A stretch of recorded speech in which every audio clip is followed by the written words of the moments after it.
Alright, so welcome back. This is going to be a little bit of an experiment. I fantastically deleted my... Well, no, let me say it separately. I recorded this without my microphone unmuted. So I'm seeing if I can salvage what I did the first time, so this is going to be a bit of an experiment. Luckily, it was a bit of a short episode, so like I said last time, we started off by saying we would go into Haight's castle here, Fort Haight, and take a look.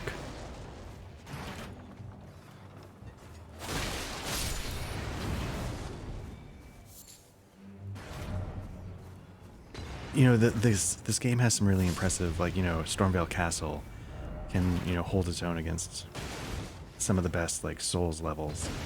And I'm curious if this would live up to that level, because it's sort of like a mini dungeon.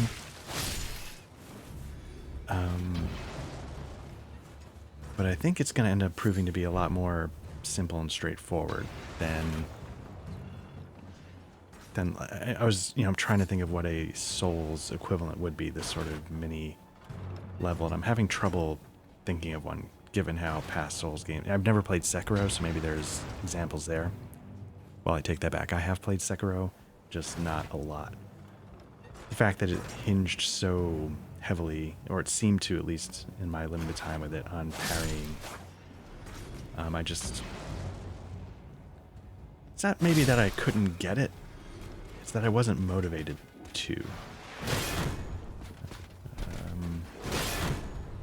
This guy's just saying, "Hey, you take that shield and get out of my face," failing to get backstabs. Different weapons have different positional sensitivity, I guess, for backstabs. I don't know exactly how to describe it, but one of the reasons why I always stuck with the Bastard Sword and Claymore in earlier Souls games, especially Dark Souls, is because I sort of just inherently, you know, internalize that positioning a little better. It was nice to get that Ash of War there. The sash, I think, is like a, I think it's a bleed build kind of sash. Ash of War. I haven't messed with it too much, so I'm not 100% sure what it does.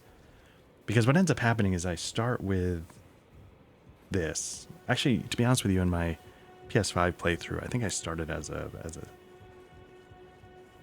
some kind of warrior build. I don't remember which one.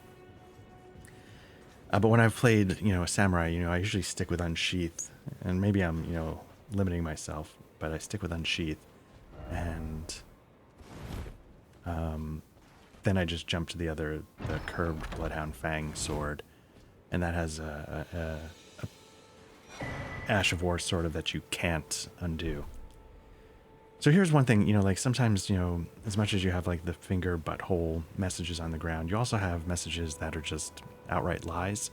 And so sometimes you'll have a second message saying, hey, like, you know, liar ahead is a pretty typical message as well, letting you know that somebody is putting something down to mess with you. And that half of the medallion is something we need to access a later part of the game.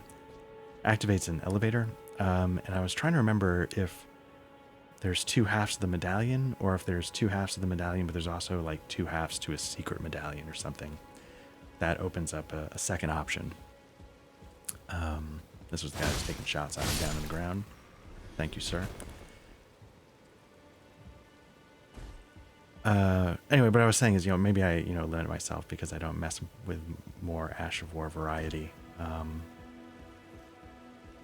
But again, that's just sort of, you get into a comfort zone with Souls games, and you know, sometimes that carries you through, especially when, like for myself, I'm not an amazing player.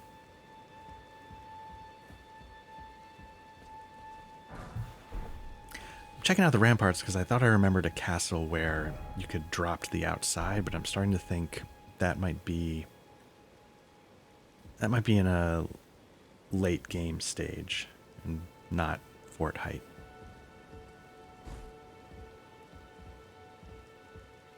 But I do sort of, you know, maybe not like every square inch, but I do sort of like try and poke holes, see what I can jump on, see what I can access. That might be a little bit off the beaten path.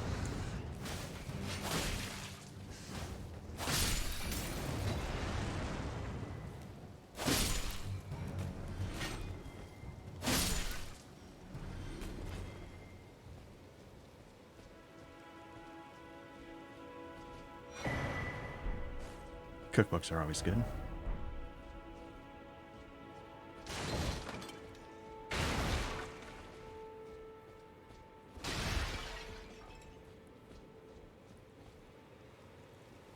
So coming into the fort, I really, and maybe I just missed half of it somehow without even realizing it, but I thought there'd be a little bit more to this.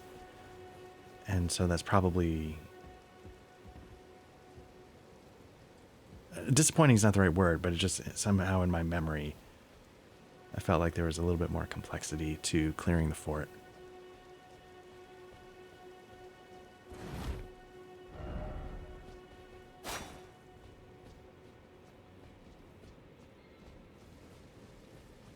I'm not sure I understand what that message meant. I think it's a clue, but I'm not sure what that was inferring.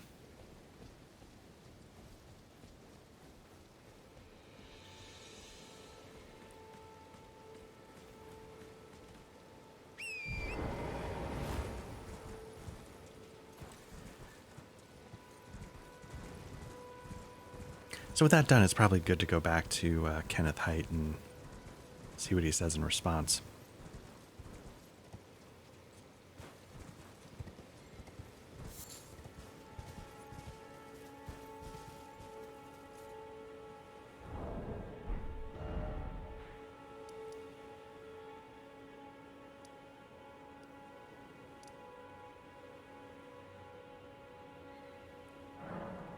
This is one of those things where, you know, you look at the map and just from the artwork on the map, you'd think, oh, there's, you know, this is the closest, but, you know, there's going to be some travel to get from this bonfire to where Kenneth Haight is on top of that arch.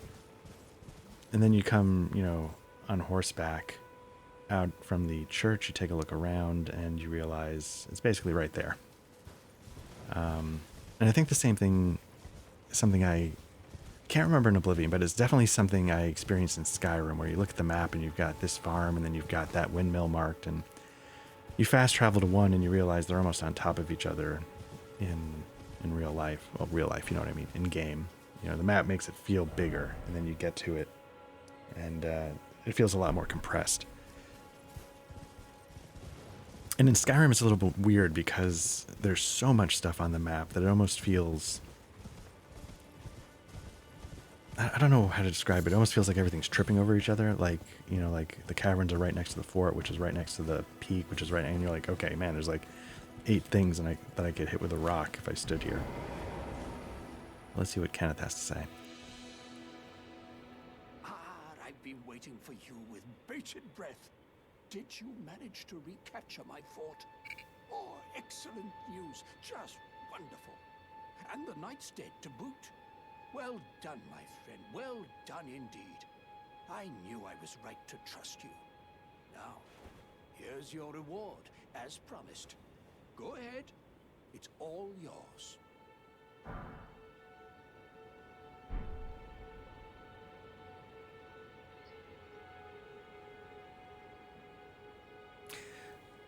So it's a nice dagger, I guess. I never used daggers, but I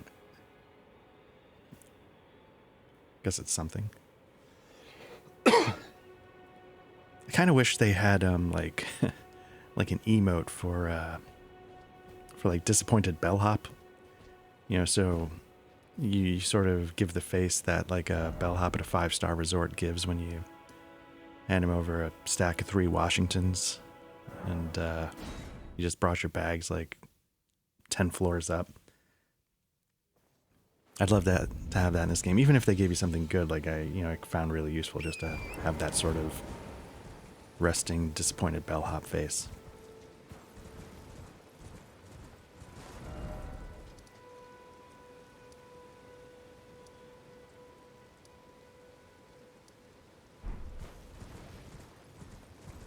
So I come up here and I, sort of take another look at the fort. I was kind of curious what happens in this particular case. Usually, when you fast travel, when you sit at a bonfire, etc., it sort of respawns all the enemies.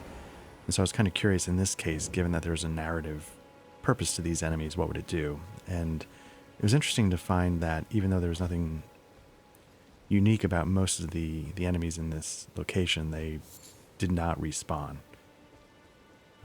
So I thought that was kind of a cool touch, the sort of this little narrative thing that they managed to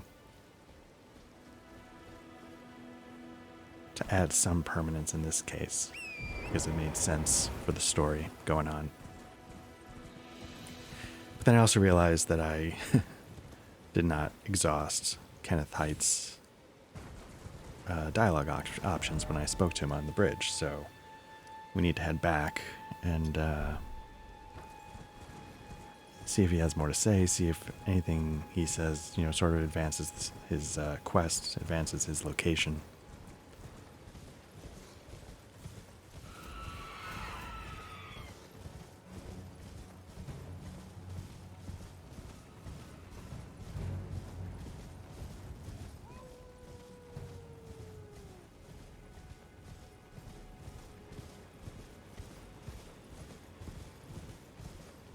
I think somewhere around here is where, like, the rune bears from that teleportation oh, there you go. They were scratching the tree trunks.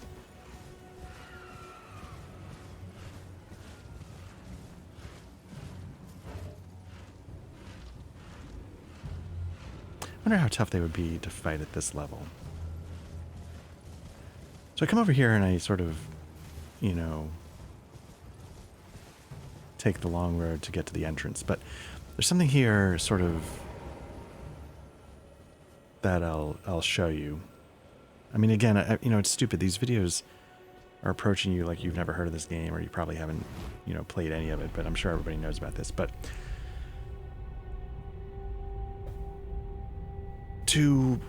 context isn't really that important, but what else am I going to talk about, I guess? So one of the earliest CRPGs, computer role-playing games I played as a kid was Ultima 5. I think the first one was Baldur's Gate, Bard's Tale 3. That was a pretty early one, probably the first, but not much longer after that, I played Ultima 5. And Ultima 5 had, in my mind, and I don't know if it's just nostalgia, you always remember your first kind of stuff talking, but Ultima 5 did a lot of things really well that I miss from later Ultima games after 5, and I miss, from CRPGs as a whole. It had like this massive overworld map. When you went into combat, it sort of zoomed in a little bit and gave you sort of a terrain-appropriate sub-map of the general area you were in. Maybe it wasn't a match, but it gave you a basic kind of map to work on and have combat on. And it had turn-based combat, which I always appreciate, and in that sort of top-down. Now it's isometric. They don't really do that type of top-down. But the main thing was that the world felt huge and alive. And then you discover that Ultima 5 has an underworld, and it felt like this other second huge alive map that you could get lost in. And when I realized Elden Ring had sort of that same thing going on, I was kind of floored. Because again, the whole time I was thinking, oh, if this is how big the map is, this is huge, and it's more than I ever expected from like a Souls open world game. And then it just kept getting bigger and bigger and bigger, and I couldn't believe how much they were packing into the setting. Then I stumbled across this elevator, and next thing you know, you're in an underworld. I believe the underworld has maps just like the overworld. You can sort of toggle back and forth, and that's why it's sort of grayed out here, because I don't believe I have any of the map fragments for the underworld. But again, it was just this second layer, this added depth that I never would have imagined being in the game, because I was still surprised by how much was in the game already. So anyway, I just wanted to point this out. It feels like you could spend, I don't want to say a lifetime, because that's clearly an exaggeration, but it feels like you could spend so much time exploring this world and uncovering every corner of it. Even, like as I was saying, Skyrim feels like it's compressed once you actually get into the real world compared to the map, but there still just is so much to uncover and find. I bet there, even after hundreds and hundreds of hours, there's still things you haven't seen, and I feel the same about this. I've done one complete playthrough. I did one playthrough maybe halfway through, and then I thought, it might be fun to try and learn OBS, see how, recording gameplay worked, so I started this playthrough. Again, I've said on, the board game segments a train wreck. part of what I'm trying to do with all this is, if people find it fun, great. And I like the idea of watching something and feeling like you're, shooting the shit with the, especially around like the board game table. But, I just, but there's also a component where I'm like, trying to give myself multiple reasons to do something, and that helps motivate me. And in this, it's the board games is, partly to play the board games, partly to learn, what kind of technical approach would work well. Here it's, again, there's, because it's fun and it might be interesting, there's things to talk about, that other people are definitely talking about as well and probably doing a better job of it. But it gives me, a reason to explore, like, in the last couple of things I've been talking about different microphones. Earlier on, I was talking about OBS settings. Not that I've got any of them perfect, but, it just sort of gives me a chance to learn. But right now what I'm trying to do is basically I'm just trying to find a bonfire. I'm not looking to tackle this underworld right now, because as I was saying, I was in the middle of going to visit Kenneth Haight, and like a lot of times I get distracted and forget what I'm doing, and then I'm off on a tangent. But I just wanted to get a bonfire going down here so that if we wanted to skip the elevator ride next time, we could just pop. Man, it's I know it's underground and probably, and I'm sure there's a lore reason for why you're seeing the stars, but I just again was floored in this moment by the beauty of the art direction and the graphics and the world. Just so many things about this game. I don't know if people take some of it for granted because the Souls mechanics are so well known and baked into the game as a whole. But I really do feel like this game is just a staggering achievement on a number of levels. Even if a lot of it is just refinement, I think it's still, and obviously I'm biased because, I love the Souls series, and I don't know how most people react, but this might be my new favorite one in the Souls series just because of the freedom of how you approach it, the, quality of life improvements, the variety is just, and of course, because it's the only one that truly lets you explore in the classic sense. I mean, Souls games have little nooks and crannies you can uncover, like the painted world, is a thing that you don't just stumble across. So there is something to that. So let's see what he has to say now that I've actually remembered to go exhaust his dialogue options. To head to the fort. I've much to do. First, I'll have to re-establish communication with the demi-humans. What's that look? You don't believe me? Well, under the Erd Tree, commingling with the demi-humans is made possible. Even the vulgar shall not be left behind, under the rule of true order. Which is why I, Kenneth Haight, next in line as the rightful ruler of Limgrave, have sworn to uphold it. Just you watch, my friend. Just you watch.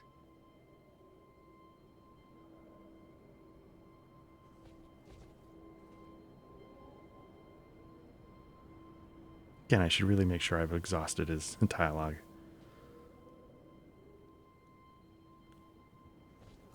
Yes. I've been meaning to ask. Would you like to enter my service? I see bright things in your future, stout warrior. Enter into my service and learn the workings of the Erd Tree's true order. And who knows? Perhaps sometime down the line, the grace of gold will return to those tarnished eyes of yours. What say you? A fine accord, is it not? As always, I say yes. I don't know what it leads to. I've never, like I said in an earlier video, I've never talked to this guy before, so I don't know what his quest is like. I don't know how to make it proceed. This is actually all new.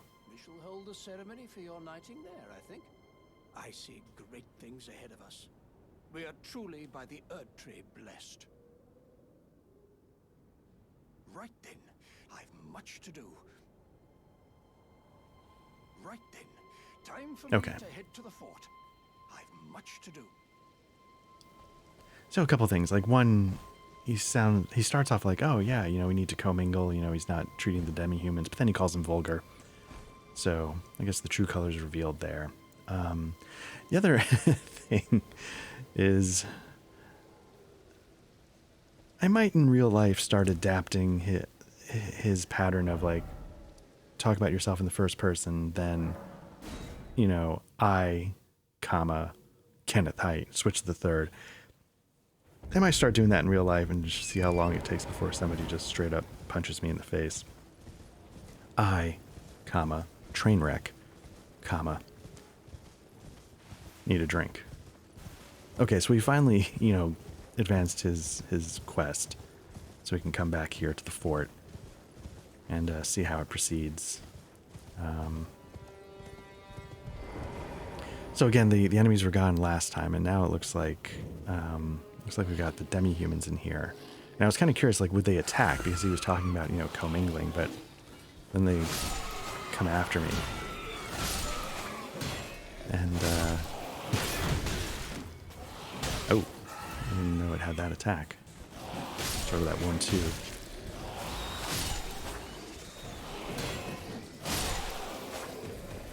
I mean, maybe I've seen it before, I just totally forgot, but... And now, yeah, I can't wait to find where Kenneth Haight is, and maybe he'll, like, be like, oh, you know, welcome to Fort Haight, and I hope you enjoyed our newfound friend's hospitality. And I'm like, hey, bro, I just know one speed, and that's murder everything. So if you didn't want him to die, you shouldn't have put them in my proximity.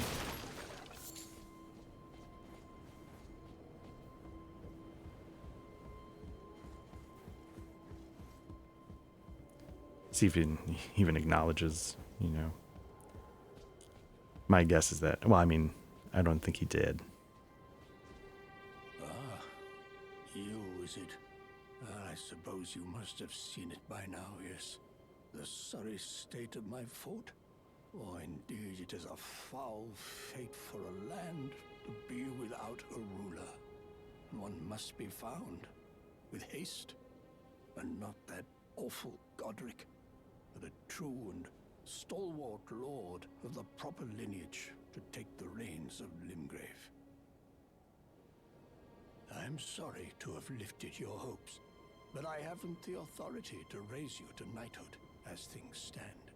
The great Kenneth Haight issues his sincerest apology. But now, I must begin my search post-haste for a true and stalwart lord of the proper lineage to take the reins of Limgrave. I must begin my search post-haste. So I think this is his dialogue exhausted at this point. To take the reins of Limgrave.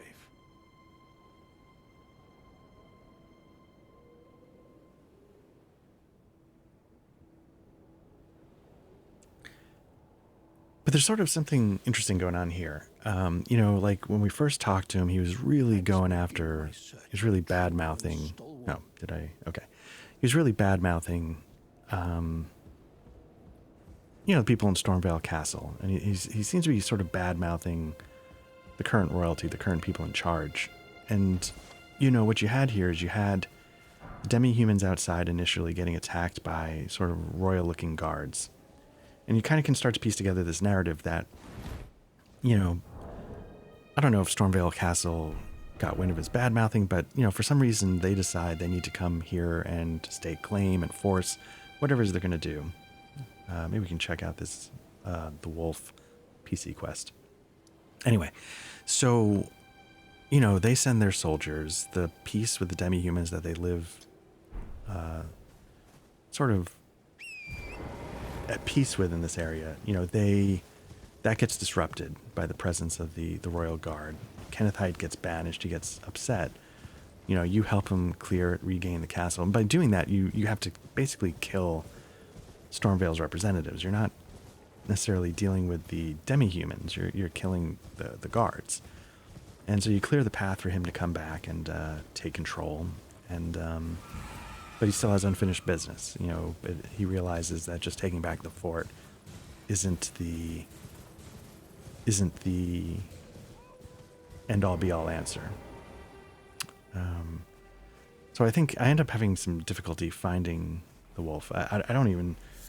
I always thought he was on top of something and he sort of drops down. Yeah, honestly, I don't know if I was supposed to do something prior to coming here to trigger it. I thought this is where it started, but...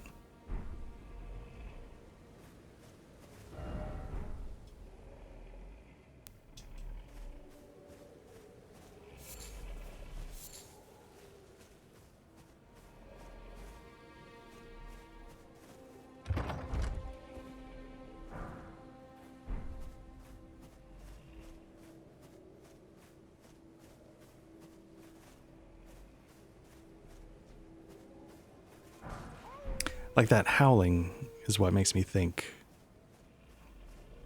I don't...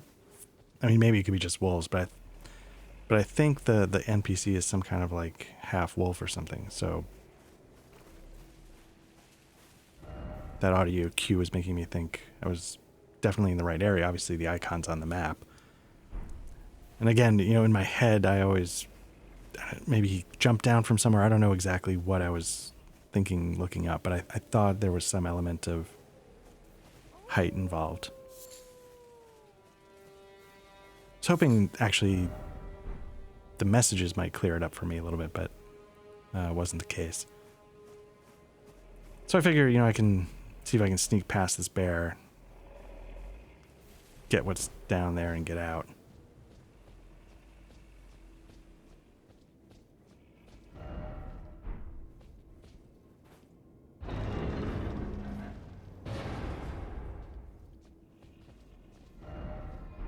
Figure I'll trust it.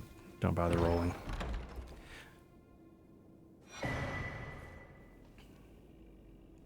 Obviously, that axe talisman might pair well with the heavy axe we picked up from the convoy a couple of videos ago.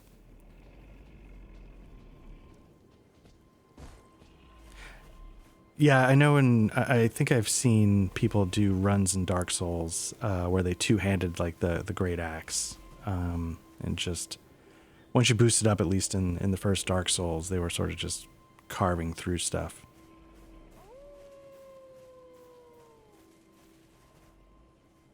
So yeah, there we go. Hope everyone takes care, and we'll see you next time.